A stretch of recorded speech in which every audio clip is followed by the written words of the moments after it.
Welcome to smart start.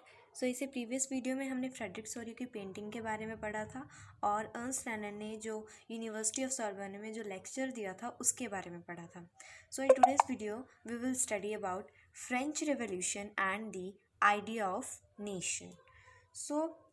हमने 9th class में क्या पढ़ा था कि जो फ्रांस था, फ्रांस में कौन किंग था? लुई 16, जो कि कौन सी डायनेस्टी से बिलोंग करते थे? Bourbon dynasty.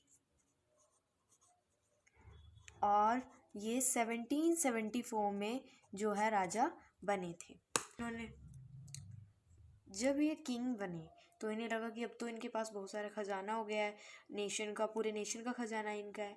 बट जब इन्होंने पता लगा इन्हें कि जो ट्रेजरी है वो खाली पड़ी हुई है, तो इन्होंने क्या किया, जो टैक्सेस हैं वो बढ़ा दिए। हमें पता है at that time there were 3 states. First is clergy, nobles and other business class. Clergy और जो नोबल्स होते थे वो हम जैसे कह देते हैं कि वो हाई क्लासेस में आते थे, बट जो अदर बिजनेस क्लास थे वो लो क्लास वाले लोग थे, मिडिल क्लास लोग हो गए, जो जैसे कि आर्टिसंस, बिजनेसमैन। ओके, तो उस टाइम क्या था, इन दोनों स्टेट्स को जो टैक्स है वो पे नहीं करना पड़ता था, बट ओनली जो ये थर्ड स्टेट था इसे टैक्स पे करना पड़ता था, जिस वजह से क्या हुआ, इनके अंदर क्या है, एलिनेशन की फीलिंग आ गई और इन्होंने क्या है, एक रिवॉल्यूशन लेड किया जो है फ्रेंच रिवॉल्यूशन। कब लेड किया? 1789 में। यहाँ से ये तो हमने 9th में पढ़ा था, वो सब है। यहाँ से हमारा चैप्टर जो है वो शुरू होता है।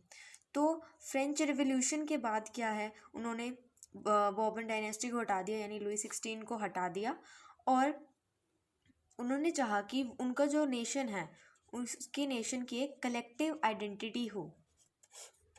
तो उसके लिए उन्होंने कुछ स्टेप्स लिए थे। Let's read out what they were. Steps taken to make France a collective identity. तो कुछ स्टेप्स लिए गए थे जिससे फ्रांस जो है वो एक कलेक्टिव आइडेंटिटी बने। तो उन्होंने क्या, एक आइडियाज़ निकाले जो थे ला पैट्री एंड ले सिटोयन। ला पैट्री का मतलब था द फादरलैंड एंड इसका मतलब था द सिटीजन्स। उन्होंने क्या कहा, जैसे हम कह देते हैं कि भारत हमारी माता है, ठीक है, हम अपने इंडिया को मातृभूमि, भारत को मातृभूमि मानते हैं, उसी तरह उन्होंने फ्रांस को पितृभूमि यानी फादरलैंड मान लिया। और उन्होंने क्या कहा कि जो सभी सिटीजन्स हैं वो क्या है, कॉन्स्टिट्यूशन की नज़र में इक्वल है, उन्हें इक्वल राइट्स मिलेंगे। Second thing, at that time जो भी किंग होता था उसका अपना एक फॉर्मर रॉयल स्टैंडर्ड होता था। Farmer royal standard. Farmer royal standard क्या था? फॉर्मर रॉयल स्टैंडर्ड जो था वो मोनार्कियल जो गवर्नमेंट थी उसका फ्लैग था, जिसपे उसका एक सिंबल होता था। ओके, जैसे ये फ्लैग है, उस पर यहाँ पे बीच में कोई सिंबल है, कोई भी, मतलब वो मोनार्कियल गवर्नमेंट का एक फ्लैग था।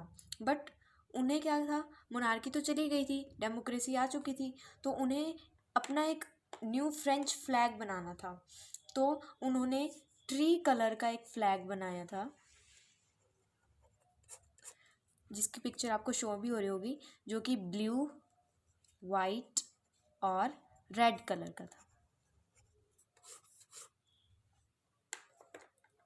थर्ड थिंग, ये 3 स्टेट्स होते थे एट दैट टाइम, बट अब सभी सिटीजन्स को इक्वल बनाना था, तो इन 3 स्टेट्स को हटाकर उन्होंने एक क्या कर दिया, नेशनल असेंबली बना दी। स्टेट्स जो थे उनको हटाकर क्या बना दी, नेशनल असेंबली या फिर जनरल असेंबली। फोर्थ थिंग, तो उन्होंने क्या किया न्यू हिम्स बनाई। हिम्स यानी एक तरह से हम कह देते हैं स्लोगन्स, स्लोगन्स बनाई, ठीक है। और ओथ्स ली। ओथ्स क्या होता है? जिन्हें हम बोलते हैं कस्में, प्लेज। और क्या किया? मार्टियर्स वर कॉमेमोरेटेड। मार्टियर्स जो है उन्हें याद किया गया। ओके, आगे बढ़ते हैं।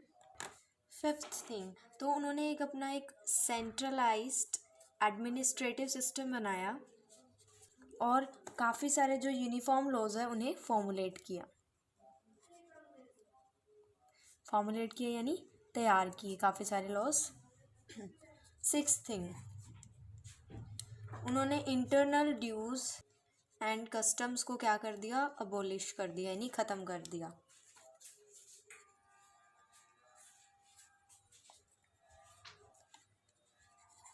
सेवेंथ थिंग, उन्होंने यूनिफॉर्म वेट एंड मेजर्स का इंट्रोड्यूस करवा दिया फ्रांस में। पहले के टाइम में क्या था, वेट और जो मेजर्स होते थे वो हर एक जगह के अलग अलग होते थे, तो उन्होंने ये वेट और मेजर का सिस्टम थोड़ा अच्छा कर दिया।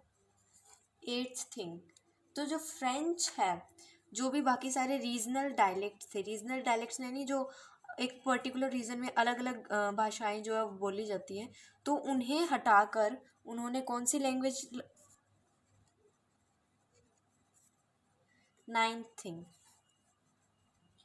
उन्होंने, उनका मिशन क्या था? जो रेवोल्यूशनरीज थे उनका मिशन था कि जो लोग हैं उन्हें डेपोटाइज्म से लिबरेट करवा सके, यानी जो मोनार्की थी उससे क्या करा सके? लिबरेट करा सके। ये उनका मिशन था। टेंथ थिंग, काफ़ी सारे जो स्टूडेंट्स थे और जो अदर एजुकेटेड मिडिल क्लास के जो मेंबर्स थे, जैकोबिन क्लब्स में जाना शुरू हो गए। जैकोबिन क्लब्स के वो मेंबर बनने लग गए। 11th थिंग, जो फ्रेंच आर्मीज थी, जो फ्रेंच आर्मीज थी 1970s में, 1970s में वो कहाँ कहाँ गई? Holland, Belgium, Switzerland and much of Italy. Italy की भी काफ़ी जगह पे वो गई थी। और वो क्या कर रहे थे? वो नेशनलिज्म का आइडिया जो है कैरी कर रहे थे।